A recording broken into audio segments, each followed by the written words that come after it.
Hello friends, hi, this is Apurva and I welcome you to Civils Tube. I hope you all are good. तो आज का जो हमारा ये करंट अफेयर्स का सेशन है, इसमें हम 23 सितंबर 2020 की इंपॉर्टेंट न्यूज़ को डिटेल में डिस्कस करेंगे। तो let's start with our first news.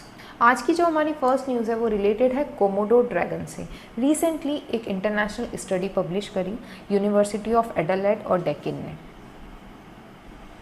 ये जो स्टडी है इसके अकॉर्डिंगली ये जो कोमोडो ड्रैगन है ये on the verge of extinction है, थ्रेटन टू एक्सटिंक्शन है। क्यों ये एक्सटिंक्ट हो सकती है? Due to global warming and sea level rise की वजह से। क्योंकि ये जो ड्रैगन है ये पर्टिकुलर रीजन में ही हमको देखने के लिए मिलती है, रिस्ट्रिक्टेड हैबिटेट्स है, और ग्लोबल वार्मिंग क्लाइमेट चेंज की वजह से वो जो हैबिटेट्स हैं वो डेंजर में है, जिसके कारण हमको कोमोडो ड्रैगन जो है वो एक्सटिंक्ट होते हुए दिख रही है इन नियर फ्यूचर। IUCN का यदि हम स्टेटस देखते हैं तो ये वल्नरेबल कैटेगरी में आती है। ये इंपॉर्टेंट है, डायरेक्ट क्वेश्चन बनता है कि कौन सा एनिमल कौन सी कैटेगरी में आता है, और ये रीसेंट स्टडी है तो आपको याद रखना होगा कि कोमोडो ड्रैगन वल्नरेबल कैटेगरी में आती है। यदि हम इससे रिलेटेड और दूसरे इंपॉर्टेंट फैक्ट्स देखें तो ये मेंबर है मॉनिटर लिजार्ड फैमिली की। फैमिली का साइंटिफिक नेम है वेरानिडे।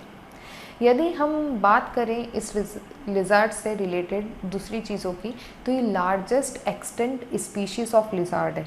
मतलब जितने भी स्पीशीज़ हमको लिजार्ड कैटेगरी से देखने के लिए मिलते हैं उसमें इसका साइज़ सबसे बड़ा है, ये लार्जेस्ट है और इसके साथ ये हैवीएस्ट भी है।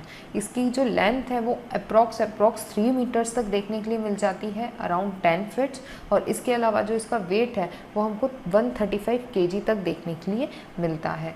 यदि हम इस लिजर्ड, इस ड्रैगन के डाइट की बात करें तो इसकी डाइट में मेनली पिग, डियर, कैटल्स, इसके अलावा कुछ वाइल्ड एनिमल्स भी देखने के लिए मिल जाते हैं जो सी बफेलो होती है। काफ़ी वाइड वैरायटी ऑफ एनिमल्स इनकी मेन डाइट में आते हैं। अब यदि हम हैबिटेट की बात करें तो ये जो कोमोडो ड्रैगन है ये हार्श क्लाइमेट ऑफ इंडोनेशिया में हमको देखने के लिए मिलती है। इंडोनेशिया का जो आइलैंड है लेसर सुंडा आइलैंड, वहाँ पे हमको ये देखने के लिए मिलते हैं और यहाँ पे ये मिलियंस ऑफ ईयर से रहते आ रहे हैं। ये प्रेफर करते हैं आइलैंड्स का ट्रॉपिकल फॉरेस्ट। जो आइलैंड्स में ट्रॉपिकल फॉरेस्ट है वहाँ पे हमको ये मेनली देखने मिलते हैं, बट कई बार ऑल ओवर द आइलैंड ये जो लिजर्ड है देखने के लिए मिल जाती है।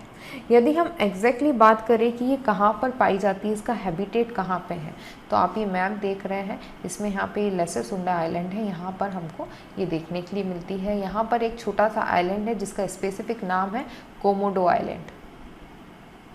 ये जो आइलैंड का नाम है वो मेनली इस ड्रैगन पे ही रखा गया है। यहाँ पर एक नेशनल पार्क भी है जिसका नाम है Komodo national park. UNESCO world heritage site है और ये कहाँ पर सिचुएटेड है, तो ये आइलैंड ऑफ कोमोडो जो कि ईस्टर्न इंडोनेशिया में है वहाँ पर सिचुएटेड है। ये सिर्फ एक लौती ऐसी प्लेस है जो आप बोल सकते हैं कि स्पेसिफिक हैबिटेट है ऑफ दिस लिजर्ड स्पीशीज़। ये जो लिजर्ड है वो मेनली इसी रीजन में हमको देखने के लिए मिलती है।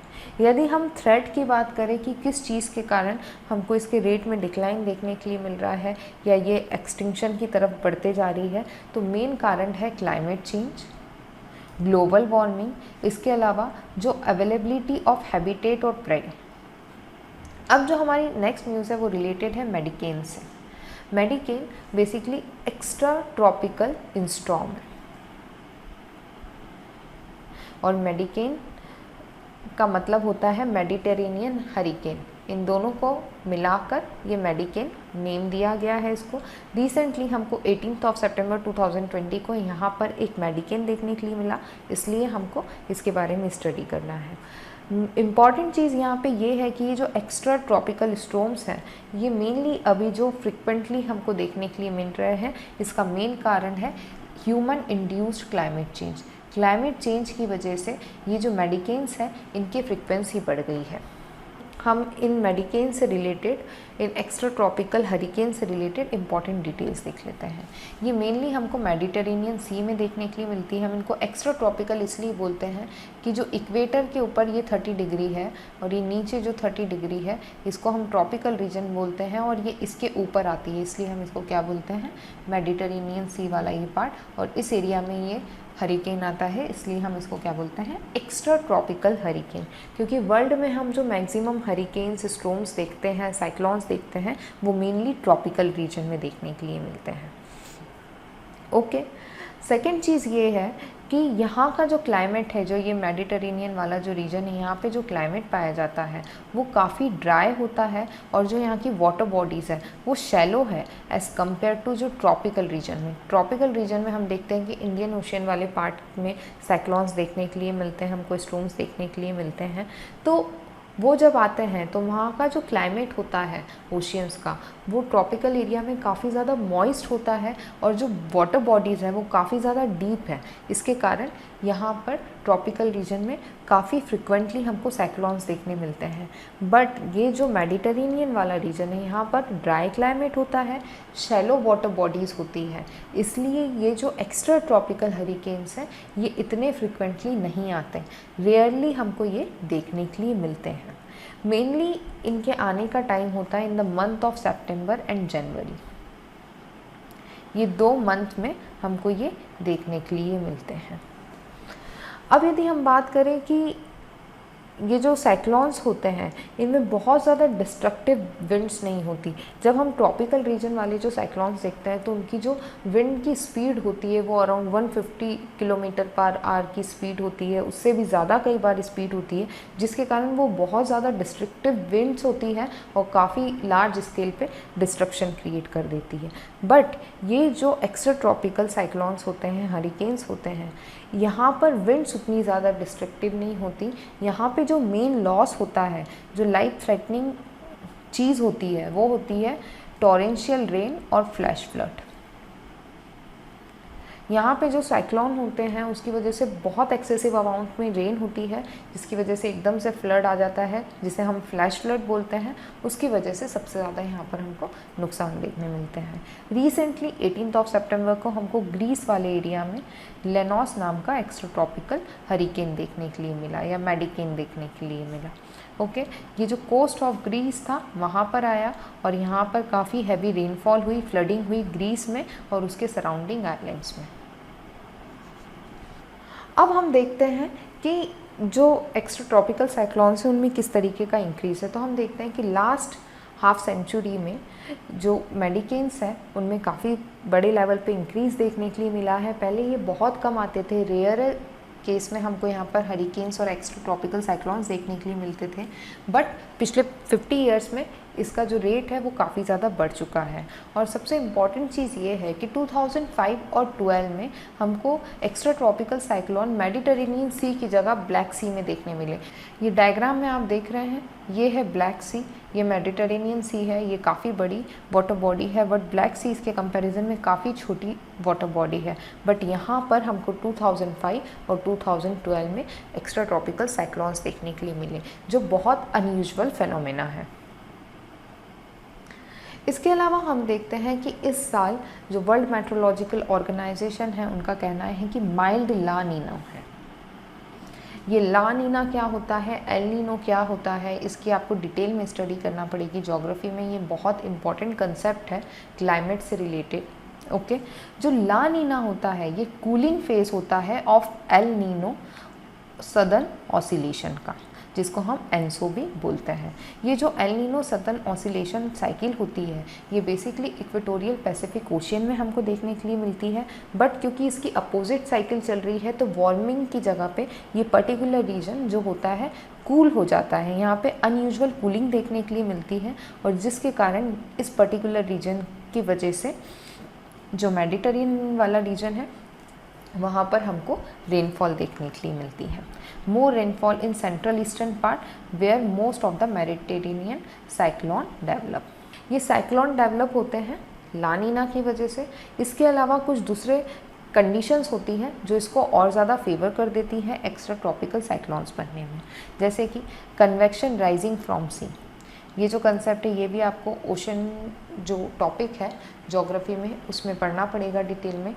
जो कन्वेक्शन राइजिंग है सी की, उसकी वजह से ये जो साइक्लोनिक स्टॉर्म है उसकी स्पीड काफ़ी ज़्यादा बढ़ जाती है, और हम मेडिकेन कब कहेंगे इस तूफ़ान को और इस बारिश को?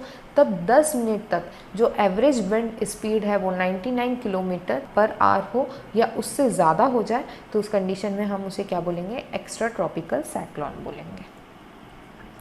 अब जो हमारी नेक्स्ट न्यूज़ है वो रिलेटेड है अफ्रीकन एलिफेंट से। रिसेंटली कुछ दिन पहले हमने पढ़ा था कि बोत्सवाना, जो कि एक अफ्रीकन कंट्री है, साउथ अफ्रीकन कंट्री आप बोल सकते हैं, नीचे की तरफ आती है कंट्री, यहाँ पर कालाहारी डेजर्ट वगैरह पड़ता है। तो ये जो कंट्री है बोत्सवाना, यहाँ पर अराउंड 330 एलिफेंट्स की मिस्टीरियस डेथ हो गई थी।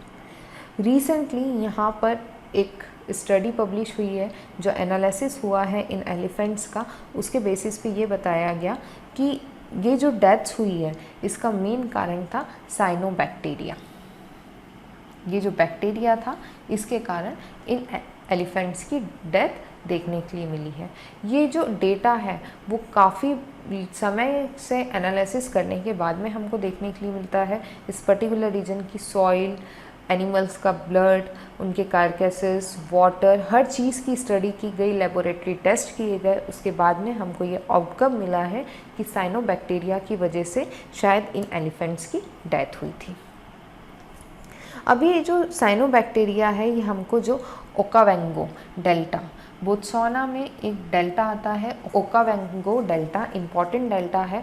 इस रीजन में जो पानी पाया गया है, डेल्टा का जो वाटर मिला है हमको, उसमें ये साइनोबैक्टीरिया पाया गया है जो कि डेडली टॉक्सिन्स प्रोड्यूस करते हैं।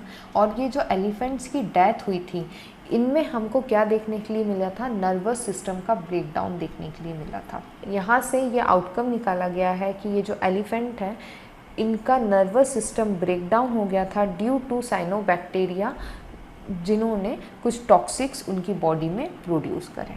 अब हम साइनोबैक्टीरियम के बारे में स्टडी कर लेते हैं, हम डिटेल में देख लेते हैं कि साइनोबैक्टीरियम क्या होता है। तो साइनोबैक्टीरियम बेसिकली एक ब्लू ग्रीन एल्गे है। ये डायग्राम में आप देख रहे हैं, इस तरीके का ये दिखता है। ये एक माइक्रोस्कोपिक ऑर्गेनिज्म होता है। ये नेचुरली हमको देखने के लिए मिलता है सॉइल में और ऑल टाइप ऑफ वाटर में। ये एक फोटोसिंथेसिस बैक्टीरिया होता है, मतलब कि अपना फूड लाइट के थ्रू प्रोड्यूस करता है। नाइट्रोजन फिक्सेशन की भी प्रॉपर्टी होती है कुछ साइनोबैक्टीरियम्स में। मोस्टली ये हमको मॉइस्ट सॉइल और वाटर में देखने के लिए मिलते हैं। कई बार ये फ्रीली रहते हैं और कई बार ये सिम्बायोटिक रिलेशनशिप में रहते हैं विद प्लांट्स। यदि कहीं का क्लाइमेट वार्म है, वाटर न्यूट्रिशन रिच है, पानी के अंदर फॉस्फोरस और नाइट्रोजन की क्वांटिटी ज़्यादा है, तो साइनोबैक्टीरियम उस पर्टिकुलर कंडीशन में बहुत ईजिली मल्टीप्लाई होते हैं।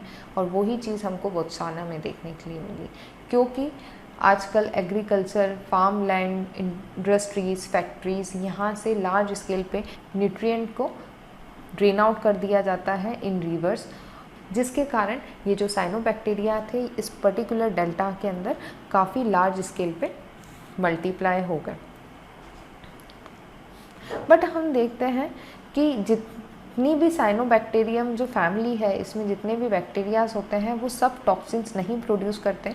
कुछ स्पेसिफिक साइनोबैक्टीरियाज होते हैं जो टॉक्सिक्स को प्रोड्यूस करते हैं, but due to climate change, जो प्रेजेंट डे सिनेरियो चल रहा है, जिस तरीके से क्लाइमेट चेंज का इम्पैक्ट हम हर चीज़ पे देख रहे हैं, तो ये जो बैक्टीरिया है साइनोबैक्टीरिया, वो भी मोर फ्रिक्वेंटली टॉक्सिक्स प्रोड्यूस कर रहे हैं एट कंपेयर टू अर्लियर, जिसकी वजह से एलिफेंट्स की डेथ हुई।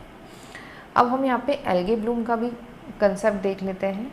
एल्गे ब्लूम का मतलब होता है तब रैपिड इंक्रीज और एक्यूमुलेशन होता है इन बैक्टीरियाज का, जो एल्गे होता है उनका, उसको हम बोलते हैं एल्गे ब्लूम।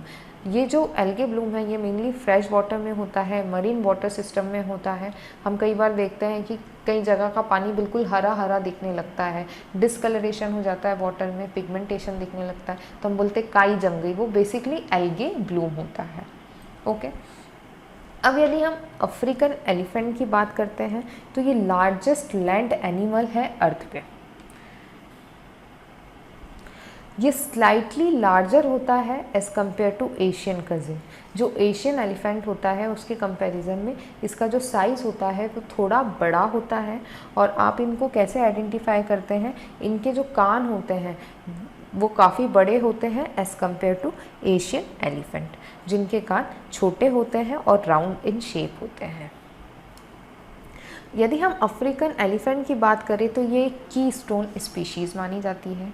यह एनवायरनमेंट इकोलॉजी की एक इम्पॉर्टेंट टर्म है, इसका मीनिंग आपको अच्छे से पता होना चाहिए। मतलब कि ये क्रिटिकल रोल प्ले करती है इन देयर इकोसिस्टम। इस पर्टिकुलर रीजन का जो इकोसिस्टम है वहाँ पर इस अफ्रीकन एलिफेंट का एक बहुत इम्पॉर्टेंट रोल है, इसी के कारण हम इसको इकोसिस्टम इंजीनियर भी बोलते हैं। यदि हम IUCN की लिस्ट की बात करें तो यहाँ पर ये वल्नरेबल कैटेगरी में आते हैं।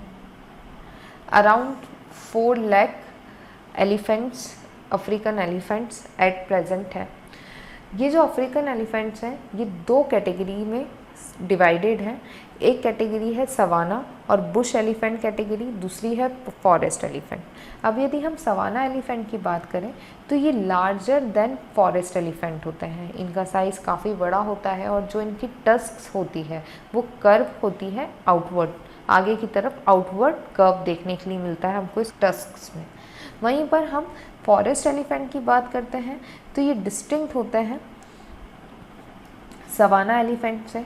मेनली हमको कॉन्गो बेसिन के आसपास देखने के लिए मिलते हैं। इम्पॉर्टेंट है कि इनका हैबिटेट कहाँ देखने मिलता है हमको, कॉन्गो बेसिन के आसपास। का जो रेट है वो बहुत ज़्यादा कम हो गया है, इनकी जो पॉपुलेशन है वो बहुत ज़्यादा कम हो गई है ड्यू टू पोचिंग। इनकी पोचिंग लार्ज स्केल पे की जाती है for international Ivory trade.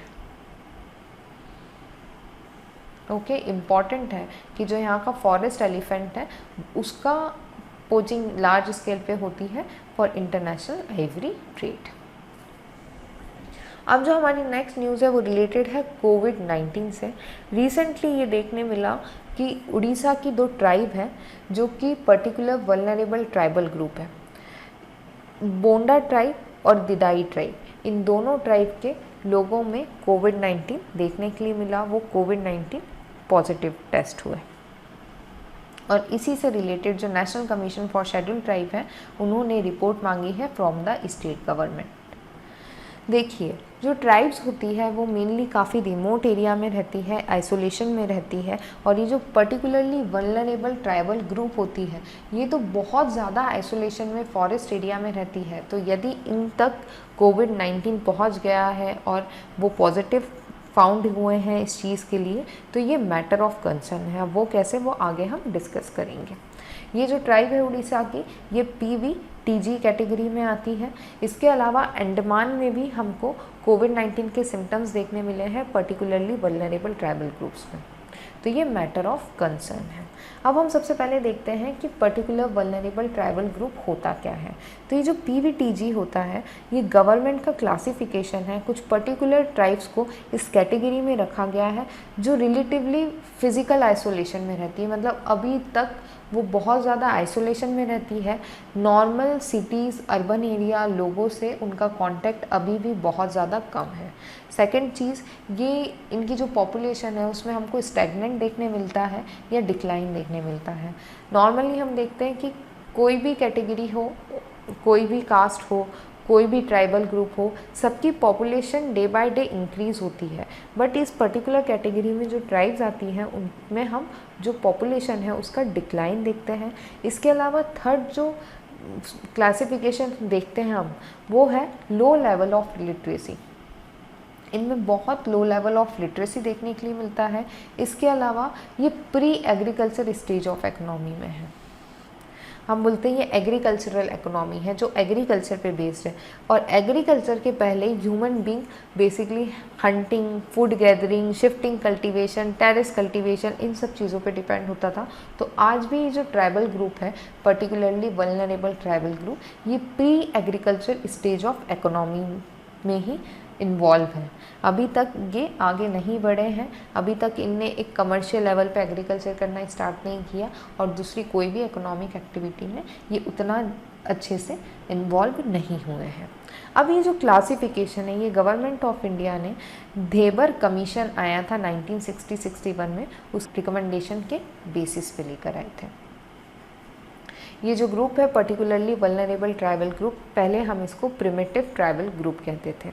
Commission था धेबर कमीशन, इनने ये क्लासिफिकेशन इसलिए दिया था कि इनका ये कहना था कि शेड्यूल्ड ट्राइब्स जो हमको देखने मिलती है इंडिया में, उसमें भी काफ़ी ज़्यादा इनइक्वलिटी है। कुछ ट्राइबल ग्रुप्स ऐसे हैं जो डेवलप हो चुके हैं, जिनका जो रेट ऑफ डेवलपमेंट है वो फास्ट है, और कुछ ट्राइबल ग्रुप ऐसे हैं जहाँ पर हमको रेट ऑफ डेवलपमेंट काफ़ी लो देखने के लिए मिलता है। तो इस रिकमेंडेशन के बेसिस पे ये हमने पर्टिकुलरली वल्नरेबल ट्राइबल ग्रुप की कैटेगरी लेकर आए थे, जिसमें हमने ऐसी ट्राइब्स को रखा था जिनका जो रेट ऑफ डेवलपमेंट है वो बहुत ज़्यादा लो है। ये जो पर्टिकुलरली वल्नरेबल ट्राइबल ग्रुप है, उनकी उड़ीसा में क्या कंडीशन है?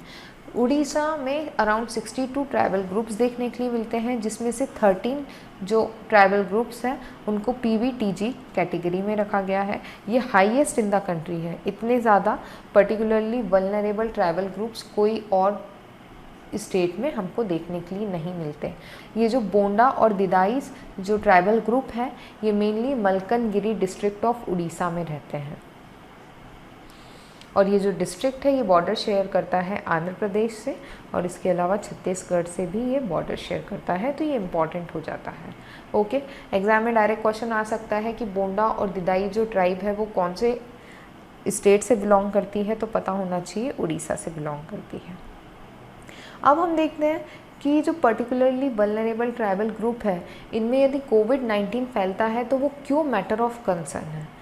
2018 में एक न्यूज़ लेटर दिया गया था on poverty and human development monitoring agency के द्वारा। ये जो लेटर दिया गया था, इसमें ये बताया गया था कि जो PVTGs हैं इनके क्या हेल्थ स्टेटस है। तो इनका जो हेल्थ स्टेटस है वो काफ़ी ज़्यादा लो है, काफ़ी ख़राब हेल्थ स्टेटस हमको देखने के लिए मिलता है। इस पर्टिकुलर पॉपुलेशन में, ट्राइबल ग्रुप्स में रेस्पिरेटरी डिसीज़ेस होती हैं, उसके अलावा भी बहुत सारी डिसीज़ेस पाई जाती हैं। इसका मेन कारण है कि इनमें बहुत ज़्यादा पॉवर्टी है, इलिटरेसी है, lack of safe drinking water है, पुअर सैनिटेशन कंडीशन है, डिफ़िकल्ट टेरेन है, माल न्यूट्रिशन बहुत ज़्यादा है, पुअर एक्सेस है to maternal and child health care services के लिए, सुपरस्टिशन अभी भी बहुत ज़्यादा है, नॉन अवेबिलिटी है एडिक्वेट हेल्थ केयर सर्विसेज की, और डिफॉरेस्टेशन की। क्योंकि ये ट्राइब्स अभी भी आइसोलेशन में रहना पसंद करती है, तो ये इतना ज़्यादा कांटेक्ट में भी नहीं आती है, और यहाँ पर एज सच बहुत अच्छी हेल्थ केयर सर्विसेज भी नहीं है, फैसिलिटी भी नहीं है। और इस कंडीशन में यदि इस पर्टिकुलर ग्रुप्स को कोविड-19 होता है तो वो एक मैटर ऑफ कंसर्न बन जाता है। जो हमारी आज की लास्ट न्यूज़ है वो रिलेटेड है डेस्टिनेशन नॉर्थ ईस्ट 2020। ये एक फेस्टिवल है जिससे रिलेटेड लोगो और सॉन्ग रिसेंटली पब्लिश किया है ministry of development of north eastern region ने। ठीक है, इसका लोगो और सॉन्ग लॉन्च कर दिया गया है। ये 4 डे इवेंट है जो कंडक्ट होने वाला है नॉर्थ ईस्टर्न रीजन में। इसका मेन ऑब्जेक्टिव है कि जो नॉर्थ ईस्टर्न पार्ट है, ये जो 8 स्टेट है नॉर्थ ईस्टर्न स्टेट जिन्हें हम बोलते हैं, उनको इंडिया से, जो मेन लैंड ऑफ इंडिया है, उससे क्लोज़र लेकर आया जाए, उनके क्लोज़र कांटेक्ट में लेकर आया जाए। और ये जो इवेंट है यहाँ पर स्पेशल प्रेजेंटेशन होगी of art and craft, textile, ethnic product, tourism promotion etcetera of the 8 north eastern state. ये जो नॉर्थ ईस्टर्न स्टेट है इनका काफ़ी रिच कल्चर है, काफ़ी वैरायटी के यहाँ पे हमको art and craft, textile, handicraft, बहुत सारी चीज़ें देखने के लिए मिलती है, और उन सब चीज़ों को मेन लैंड के साथ जोड़ा जाए, ये इस प्रोग्राम का, इस फेस्टिवल का मेन ऑब्जेक्टिव है। तो आज के लिए बस इतना ही। Thank you for watching this session. यदि आपको हमारे लेक्चर्स अच्छे लग रहे हैं तो प्लीज़ लाइक करें, सब्सक्राइब करें, ज़्यादा से ज़्यादा शेयर करें, ताकि मैं और ज़्यादा मोटिवेट होकर इस तरीके के और लेक्चर्स बनाऊं।